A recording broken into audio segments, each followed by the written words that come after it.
Hi, it's Lisa Cuneo, and welcome to my scraplift table, where we are celebrating day 10 of May I Scraplift You, and I am scraplifting this layout from Tara O'Rourke, who is the paper snob here on YouTube.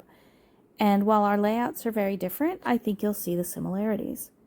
So I have this 12 by 12 that I created a while ago of viewing Old Faithful from above at observation point, and I knew I had some other photos, but I couldn't find them at the time. Well, now I found them, and I decided I did not want to do a 12 by 12.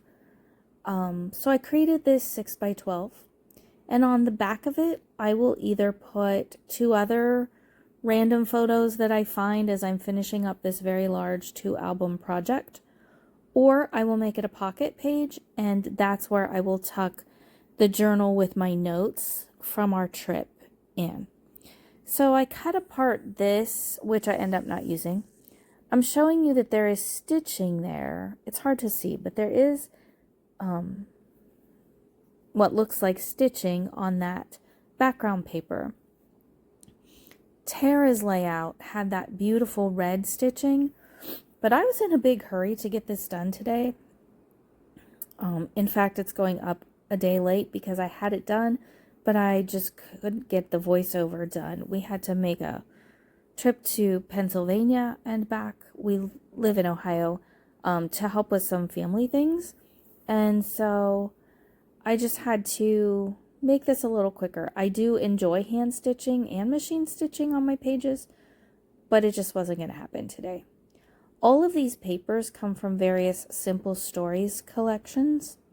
One is Lake Life. I think one is Safe Travels. There might even be a third one in there. I'm not positive.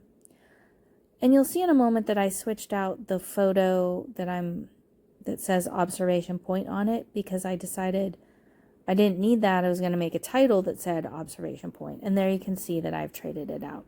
I also chose a different pocket card, some leaves, and some little banner pieces from my stash to bring in colors I'm pointing out that are in that 12 by 12 there. I thought I might use that flower from the Chamel sticker sheet, but I did not. It was a little too big for the space that I had.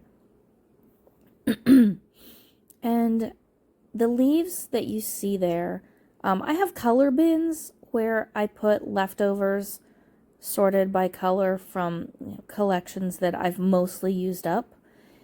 I also have a bin that is just for leaves. And anytime I cut leaves from my dies for a project and have leftover ones, that's where they go. And I pulled that out and found a few to add to this page. And it worked out really well because I don't have much left in the way of ephemera or die cuts or stickers from these collections that would work on this page, but the leaves worked. And I also ended up using this camera from a sheet of Chamel stickers.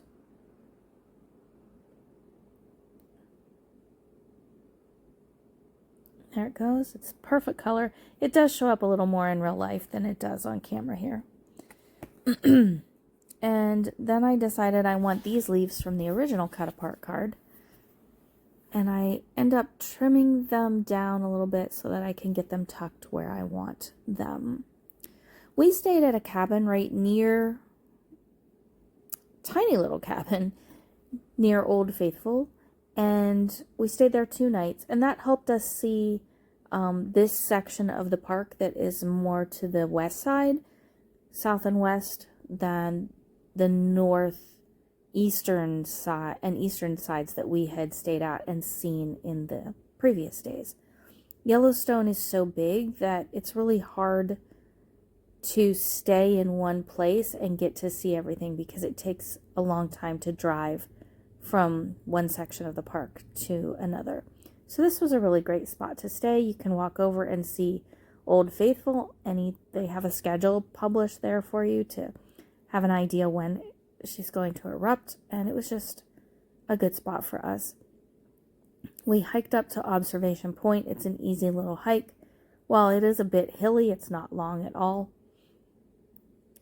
And it gives you an entirely different perspective from which to view Old Faithful. And you can see the Old Faithful Inn as well. So I am creating a title here. These are stickers from, I believe, Lake Life Simple Stories. And I'm spelling out observation point. I don't have you watch all of this. I had to do some letter surgery and create a T, which those are easy to make. But I also had to create an N, which I'm like, what am I going to do? So I used a W upside down. I trimmed some pieces off and then added a straight piece from a J. And it worked really well. I think unless you knew it was, pieced together, you wouldn't notice. And then I realized if I was going to spell out point, I was going to have to do that 2 more times. And I decided, no, I'm not going to do that. I would have had to do 2 more letters. So I used the little tile letters from the top to spell out point. And like the original layout, my title is going to run vertically along the left-hand side of the page. There is no journaling on this page because I told the story already on the main 12 by 12. I have had a terrible time getting this voiceover done. I think this is my 5th try, and one that I finished and actually was happy with. It worked, and I didn't have a coughing fit or anything.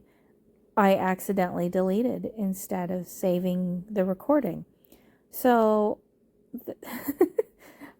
I'm about to the point to just give up and put it up on YouTube with no voice, play music or something. But here it is. And I do add a few more things. I wanted to add some of the orange word stickers, little word strips from the Lake Life sticker book, because I have some of those on the page to the left. So you'll see that in a moment here.